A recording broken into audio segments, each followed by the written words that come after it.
नमस्कार साथियों, पिछले वीडियो में हमने आपको वर्णमाला के बारे में बताया। वर्णमाला में कितने स्वर होते हैं, कितने व्यंजन होते हैं। आज हम बात करेंगे माहेश्वर सूत्रों पर। उससे पहले वर्णमाला के बारे में कुछ चीज़ें देख लेते हैं। जो हमारे ह्रस्व स्वर होते हैं 5 होते हैं, दीर्घ होते हैं वो 8 होते हैं। उसके बाद जो प्लुत होते हैं वो जितने भी ह्रस्व हैं सबके प्लुत बनाए जा सकते हैं।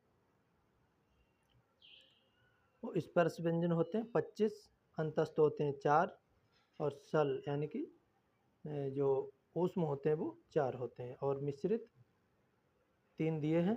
3 से ज़्यादा बनाए जा सकते हैं। इसमें श्राद्ध या प्रा वगैरह आ जाते हैं। जो भी 2 व्यंजनों के योग से बनते हैं वो सब मिश्रित या संयुक्त व्यंजन कहलाते हैं। और स्पर्श व्यंजन 5 वर्गों में होते हैं। का वर्ग, चा वर्ग, टा वर्ग, ता वर्ग और पा वर्ग में आते हैं। एक एक वर्ग में 5-5 व्यंजन होते हैं। अब हम बात करेंगे माहेश्वर सूत्रों की। तो माहेश्वर सूत्र 14 हैं।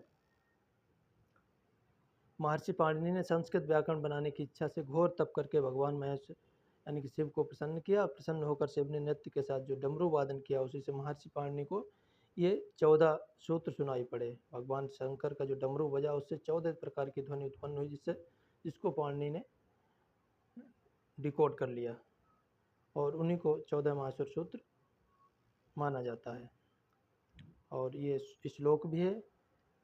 श्लोक नृत्यावसाने नटराजराजो ननाद ढक्काम नवपंचवारम।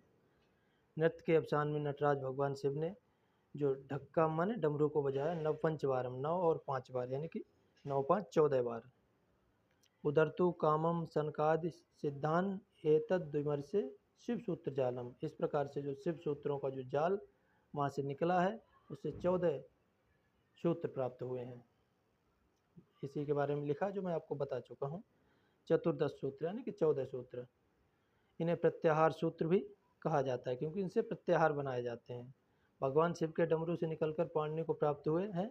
इन्हें शिव सूत्र भी कहा जाता है और माहेश्वर सूत्र, माहेश्वर भगवान शिव का नाम है इसलिए माहेश्वर सूत्र भी कहा जाता है। और इन्हीं से वर्णमाला बनी इसलिए इनको वर्ण समान्वय सूत्र भी कहा जाता है। और माहेश्वर सूत्र जो 14 हैं इनमें से 1 से लेकर 4 तक यहाँ तक आते हैं हमारे अच यानी कि पहले का आ और चौथे का चा, अच यानी कि स्वरों के अच के अंतर्गत स्वर आते हैं। उसके बाद 5वें का हा और 14 का ला, इनको मिला के बोलते हैं हल। हल में आते हैं सभी व्यंजन और अच में आते हैं सभी स्वर। तो ये हैं अयुण, रिलक, अयोंग, अयोच, हैबरट, लड़, यम, यमगढ़नम, झबय, गढ़दस, जब गढ़दस, खप छटत चटतप, कपय, ससर, हल। और जब भी हम इनमें से वर्णों को निकालते हैं तो आखिरी वाला जो हलंत वर्ण है उसको छोड़ देते हैं। जैसे हम स्वर गिनेंगे तो आ ई उ, 3 रिल्ले लरा, 5 ए ओ, 5 2 7 आय औ, 7 2 9, 9 स्वर होते हैं। उसके बाद 33 व्यंजन इसमें से निकल आएंगे। आप अगर निकालेंगे तो हाय बरट, जैसे हा या बा रा ट, टा को छोड़कर हा या बा र। उसमें लड़ में ला, उसके या मा वा अड़ा ना। इसमें झबई से झा और भा निकालेंगे। इससे घा ढा और धा। इससे जा बा गा डा और दा। इस प्रकार से हल वाला जो हलंत वाला वर्ण छोड़ देते हैं। उसके बाद इसमें और भी विशेष चीज़ें लिखी हुई हैं, पढ़ सकते हैं। जो इसका सार था वो मैंने आपको बता दिया। जो मैंने आपको बताया कि इसमें हल वाला छोड़ देते हैं वही इसमें सारी चीज़ें लिखी हैं। उसके बाद आगे देखते हैं।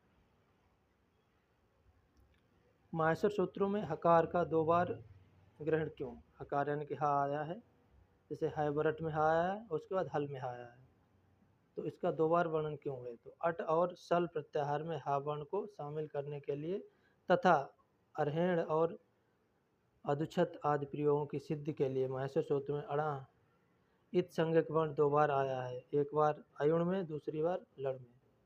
इत संज्ञक वर्ण भी 2 बार आया है और हा 2 बार आया है, इसका भी बता दिया गया है। इत संज्ञा करने वाले सूत्र। हलंत्यम, उपदेशावस्था में जो अंतिम हल होता है उसकी इत संज्ञा होती है, यानी कि उसका लोप हो जाता है। इत संज्ञक वर्णों का लोप करने वाला सूत्र क्या है, कैसे लोप होता है, अब देखो। तस्य लोपा, जिस वर्ण की इत संज्ञा होती है उसका लोप हो जाता है, नहीं जो हलंत होता है उसका लोप हो जाता है। इसलिए अयुण में जो अड़ा है, ऋलक में जो का है, इसकी हलंत्यम सूत्रों से इत संज्ञा होकर तस्य लोपा सूत्र से लोप हो जाता है। अतः प्रत्याहार वर्णों की गिनती इन इत संज्ञक वर्णों की गिनती नहीं की जाती है। मैं पहले ही आपको ये चीज़ बता चुका हूँ। उपदेश क्या है?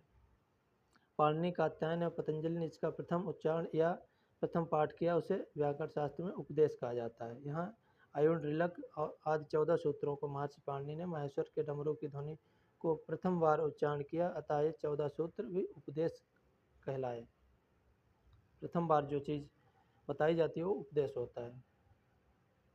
भू आदि धातु, अयुण आदि धातु सूत्र, उणादि सूत्र वर्णित लिंगानुशासन, आगम, प्रत्यय और उपदेश से आदेश से उपदेश माने जाते हैं। उपदेश क्या क्या माने जाते हैं? उणादि सूत्र, वार्तिक, लिंगानुशासन, आगम, प्रत्यय और आदेश, ये सब उपदेश माने जाते हैं। इसलिए कहा गया है धातु सूत्र गणोदि वाक्य लिंगानुशासनम आगम प्रत्यादेशा उपदेशा प्रकीर्तिता, ये सब क्या है? उपदेश है। प्रत्याहार, प्रत्याहार जो वर्ण कैसे बना? प्रति प्लस आंग प्लस हिर प्लस घय, प्रत्यय लगा हुआ है तब ये मिलकर बना है प्रत्याहार। प्रत्याहार शब्द का अर्थ है संक्षेपीकरण। जैसे अच प्रत्याहार के अंतर्गत सभी वर्ण आ जाते हैं जो स्वर होते हैं, और हल में सभी आ जाते हैं जो व्यंजन होते हैं। प्रत्याहार शब्द का अर्थ संक्षेपीकरण है। प्रत्याहिन्यन्ते संक्षिप्यन्ते वर्णा यत्र स प्रत्याहारा, जिनकी सहायता से कम शब्दों में अधिकतम बात कही जा सके उन्हें प्रत्याहार कहते हैं। प्रत्याहार का मतलब होता है संक्षेपीकरण। अब आगे प्रत्याहार के विषय में देख लेते हैं।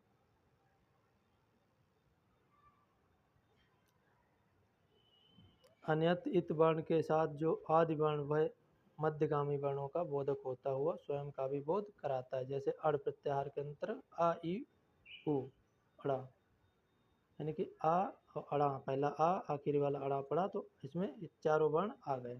सूत्र के आ से लेकर इत संज्ञक वर्ण अड़ा से मिलकर बना है, इसमें आ ई उ 3 वर्ण आते हैं। इसी प्रकार इक प्रत्याहार आयुण ऋलक इन 2 सूत्रों से बना है। यहाँ पे ई से लेकर का के बीच के सभी वर्ण ई उ लिर इक प्रत्याहार में गिने जाते हैं। इसमें पहला आ छोड़ दिया जाए ई से और का तक, तो ई उ अड़ा लिर ये सब गिने जाएंगे इसमें। प्रत्याहारों की कुल संख्या 42 है। कुछ विद्वान रा और यम प्रत्याहार भी मानते हैं, तो इसके अनुसार 43 अथवा 44 हो जाते हैं। प्रत्याहारों के विषय में कुछ विशेष जानकारी है नीचे।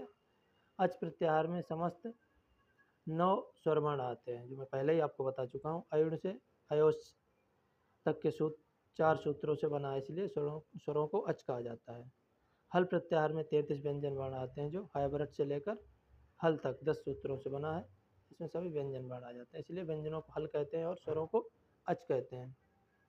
झस प्रत्याहार में वर्गों के चौथे वर्ण झा भा घा ढा धा आते हैं। झवा और घटधस इन 2 सूत्रों से बना है। जस प्रत्याहार में वर्णों के तीसरे वर्ण जा व ग ड द आते हैं, जो जबगढ़ 10 सूत्रों से बना है।